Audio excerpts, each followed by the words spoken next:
شروع اللہ کا نام لے کر جو بڑا مہربان نہایت رحم والا ہے۔ حامیم، کتاب روشن کی قسم کہ ہم نے اس کو قرآن عربی بنایا ہے تاکہ تم لوگ سمجھو، اور یہ بڑی کتاب یعنی لوح محفوظ میں ہمارے پاس لکھی ہوئی اور بلند مرتبہ ہے، حکمت والی ہے۔ تو کیا ہم پھیر دیں گے تمہاری طرف سے یہ کتاب نصیحت موڑ کر اس بنا پر کہ تم ایسے لوگ ہو جو حد پر نہیں رہتے؟ اور ہم نے پہلے لوگوں میں بھی بہت سے پیغمبر بھیجے تھے، اور جو پیغمبر بھی ان کے پاس آتا تھا تو وہ اس سے ضرور تمسخر کرتے تھے، تو جو ان میں سخت زور والے تھے ان کو ہم نے ہلاک کر دیا، اور پہلے لوگوں کی حالت گزر چکی۔ اور اگر تم ان سے پوچھو کہ آسمانوں اور زمین کو کس نے پیدا کیا ہے تو کہہ دیں گے کہ ان کو غالب اور علم والے اللہ نے پیدا کیا ہے، جس نے تمہارے لیے زمین کو بچھونا بنایا اور اس میں تمہارے لیے رستے بنائے تاکہ تم راہ راست پر چلو، اور جس نے ایک اندازے کے ساتھ آسمان سے پانی نازل کیا، پھر ہم نے اس سے مردہ زمین کو زندہ کیا، اسی طرح تم زمین سے نکالے جاؤ گے۔ اور وہی ہے جس نے سب چیزوں کے جوڑے بنائے اور تمہارے لیے کشتیاں اور چوپائے بنائے جن پر تم سوار ہوتے ہو تاکہ تم ان کی پیٹھ پر چڑھ بیٹھو، اور جب اس پر بیٹھ جاؤ پھر اپنے پروردگار کے احسان کو یاد کرو اور کہو کہ وہ ذات پاک ہے جس نے اس کو ہمارے زیر فرمان کر دیا اور ہم میں طاقت نہیں تھی کہ اس کو بس میں کر لیتے، اور ہم اپنے پروردگار کی طرف لوٹ کر جانے والے ہیں۔ اور انہوں نے اس کے بندوں میں سے اس کے لیے اولاد مقرر کی، بے شک انسان سراسر ناشکرا ہے۔ کیا اس نے اپنی مخلوقات میں سے خود تو بیٹیاں لیں اور تم کو چن کر بیٹے دے دیے؟ حالانکہ جب ان میں سے کسی کو اس ہستی کی یعنی لڑکی کی خوشخبری دی جاتی ہے جو انہوں نے اللہ کے لیے بیان کی ہے تو اس کا چہرہ سیاہ پڑ جاتا ہے اور وہ اندر ہی اندر گھٹنے لگتا ہے۔ کیا وہ ہستی جو زیوروں میں پرورش پائے اور جھگڑے کے وقت بات نہ کر سکے اللہ کی اولاد ہو سکتی ہے؟ اور انہوں نے فرشتوں کو کہ وہ رحمان کے بندے ہیں اس کی بیٹیاں ٹھہرایا۔ کیا یہ ان کی پیدائش کے وقت حاضر تھے؟ ان قریب ان کی شہادت لکھ لی جائے گی اور ان سے باز پرس کی جائے گی، اور کہتے ہیں اگر رحمان چاہتا تو ہم ان کو نہ پوچھتے، ان کو اس کا کچھ علم نہیں، یہ تو صرف اٹکلیں دوڑا رہے ہیں۔ یا ہم نے ان کو اس سے پہلے کوئی کتاب دی تھی کہ یہ اس سے استدلال کرتے ہوں؟ بلکہ کہنے لگے کہ ہم نے اپنے باپ دادا کو ایک طریقے پر پایا ہے اور ہم انہی کے قدم بقدم چل رہے ہیں،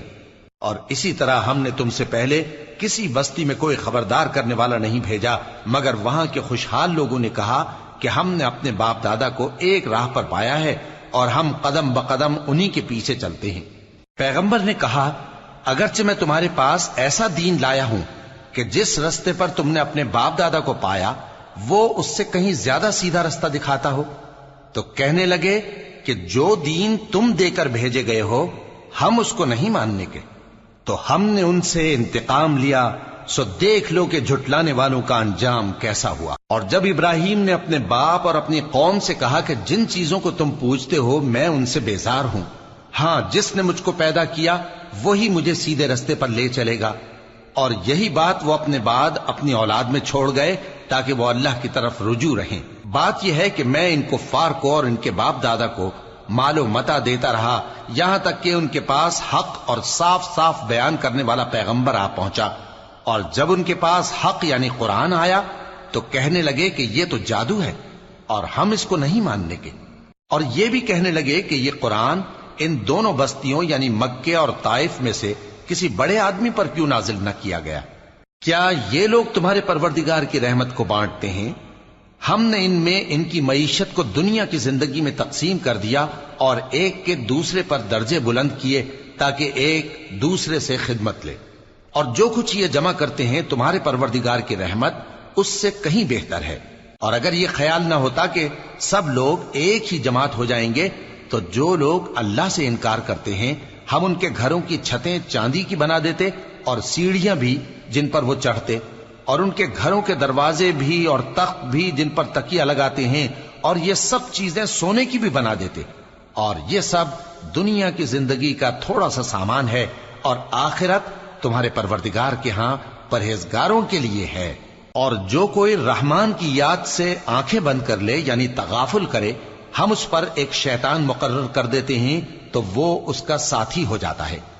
اور یہ شیطان ان کو رستے سے روکتے رہتے ہیں اور وہ سمجھتے ہیں کہ وہ سیدھے رستے پر ہیں، یہاں تک کہ جب وہ ہمارے پاس آئے گا تو اس شیطان سے کہے گا کہ اے کاش مجھ میں اور تجھ میں مشرق و مغرب کا فاصلہ ہوتا، تو برا ساتھی ہے۔ اور جب تم ظلم کرتے رہے تو آج تمہیں یہ بات فائدہ نہیں دے سکتی کہ تم سب عذاب میں بھی شریک ہو۔ تو کیا تم بہرے کو سنا سکتے ہو یا اندھے کو رستہ دکھا سکتے ہو، اور جو کھلی گمراہی میں ہو اسے راہ راست پر لا سکتے ہو؟ پھر اے پیغمبر، اگر ہم تم کو وفات دے کر اٹھا لیں تو بھی ان لوگوں سے تو ہم انتقام لے کر رہیں گے، یا تمہاری زندگی ہی میں تمہیں وہ عذاب دکھا دیں گے جس کا ہم نے ان سے وعدہ کیا ہے، کیونکہ ہم ان پر قابو رکھتے ہیں۔ پس تمہاری طرف جو وحی کی گئی ہے اس پر مضبوطی سے جمے رہو، بے شک تم سیدھے رستے پر ہو، اور یہ قرآن تمہارے لیے اور تمہاری قوم کے لیے نصیحت ہے، اور لوگوں تم سے ضرور عنقریب پرسش ہوگی۔ اور اے نبی، جو اپنے پیغمبر ہم نے تم سے پہلے بھیجے ہیں ان کے احوال دریافت کر لو کہ کیا ہم نے رحمان کے سوا اور معبود ٹھہرائے تھے کہ ان کی عبادت کی جائے؟ اور ہم نے موسیٰ کو اپنی نشانیاں دے کر فرعون اور اس کے درباریوں کی طرف بھیجا تو انہوں نے کہا کہ میں پروردگار عالم کا بھیجا ہوا ہوں۔ پھر جب وہ ان کے پاس ہماری نشانیاں لے کر آئے تو وہ ان نشانیوں پر ہنسنے لگے، اور جو نشانی ہم ان کو دکھاتے وہ پہلی سے بڑی ہوتی تھی، اور ہم نے ان کو عذاب میں پکڑ لیا تاکہ باز آئیں، اور کہنے لگے کہ اے جادوگر، اس عہد کے مطابق جو تیرے پروردگار نے تجھ سے کر رکھا ہے اس سے دعا کر، بے شک ہم ہدایت یاب ہوں گے۔ سو جب ہم نے ان سے عذاب دور کر دیا تو وہ عہد شکنی کرنے لگے، اور فرعون نے اپنی قوم سے پکار کر کہا کہ اے قوم، کیا مصر کی حکومت میرے ہاتھ میں نہیں ہے، اور یہ نہریں جو میرے محلوں کے نیچے بہ رہی ہیں میری نہیں ہیں؟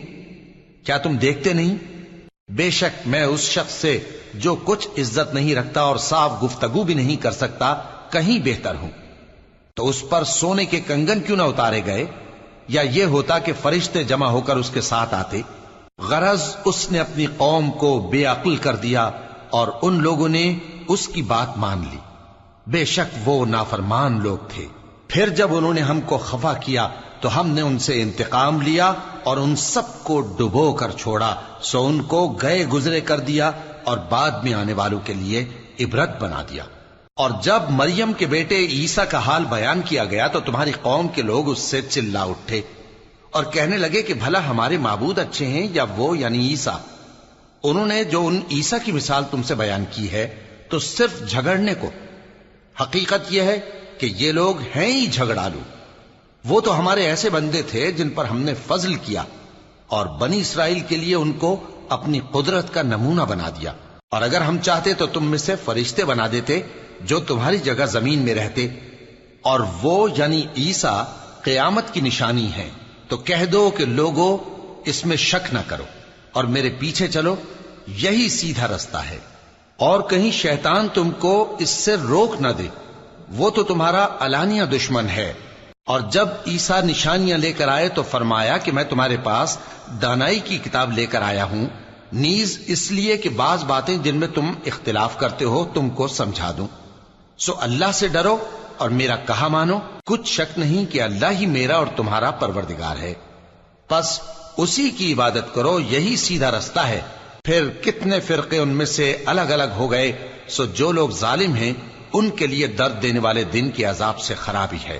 یہ صرف اس بات کے منتظر ہیں کہ قیامت ان پر ناگہاں آ موجود ہو اور ان کو خبر تک نہ ہو۔ جو آپس میں دوست ہیں اس روز ایک دوسرے کے دشمن ہوں گے، مگر پرہیزگار کہ وہ باہم دوست ہی رہیں گے۔ میرے بندو، آج تمہیں نہ کچھ خوف ہے اور نہ تم غمناک ہوگے۔ جو لوگ ہماری آیتوں پر ایمان لائے اور فرمانبردار بن گئے ان سے کہا جائے گا کہ تم اور تمہاری بیویاں عزت و احترام کے ساتھ بہشت میں داخل ہو جاؤ۔ ان پر سونے کی تشتریوں اور پیالوں کا دور چلے گا، اور وہاں جو جی چاہے اور جو آنکھوں کو اچھا لگے موجود ہوگا۔ اور اے اہل جنت،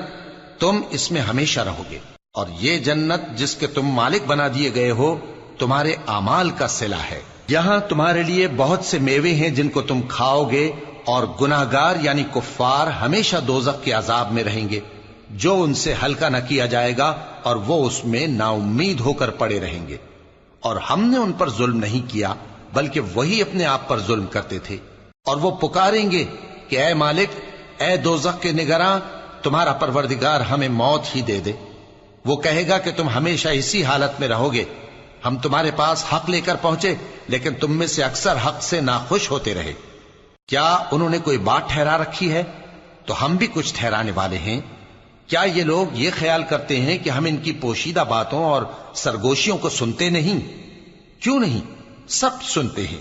اور ہمارے فرشتے ان کے پاس ان کی سب باتیں لکھ لیتے ہیں۔ کہہ دو کہ اگر رحمان کے لیے اولاد ہو تو میں سب سے پہلے اس کی عبادت کرنے والا ہوں۔ یہ جو کچھ بیان کرتے ہیں آسمانوں اور زمین کا مالک جو عرش کا بھی مالک ہے اس سے پاک ہے، تو ان کو بک بک کرنے اور کھیلنے دو یہاں تک کہ جس دن کا ان سے وعدہ کیا جاتا ہے اس کو دیکھ لیں۔ اور وہی آسمانوں میں بھی معبود ہے اور وہی زمین میں بھی معبود ہے، اور وہ حکمت والا ہے، علم والا ہے، اور وہ بہت بابرکت ہے جس کے لیے آسمانوں اور زمین اور جو کچھ ان دونوں میں ہے سب کی حکومت ہے، اور اسی کو قیامت کا علم ہے اور اسی کی طرف تم لوٹ کر جاؤ گے۔ اور جن کو یہ لوگ اللہ کے سوا پکارتے ہیں وہ تو سفارش کا کچھ اختیار نہیں رکھتے، ہاں جو علم و یقین کے ساتھ حق کی گواہی دیں وہ سفارش کر سکتی ہیں۔ اور اگر تم ان سے پوچھو کہ ان کو کس نے پیدا کیا ہے تو کہہ دیں گے کہ اللہ نے، تو پھر یہ کہاں بہہ کے پھرتے ہیں۔ اور بسا اوقات پیغمبر کہا کرتے ہیں کہ اے پروردگار، یہ ایسے لوگ ہیں کہ ایمان نہیں لاتے، تو اے پیغمبر ان سے منہ پھیر لو اور سلام کہہ دو، ان کو عنقریب انجام معلوم ہو جائے گا۔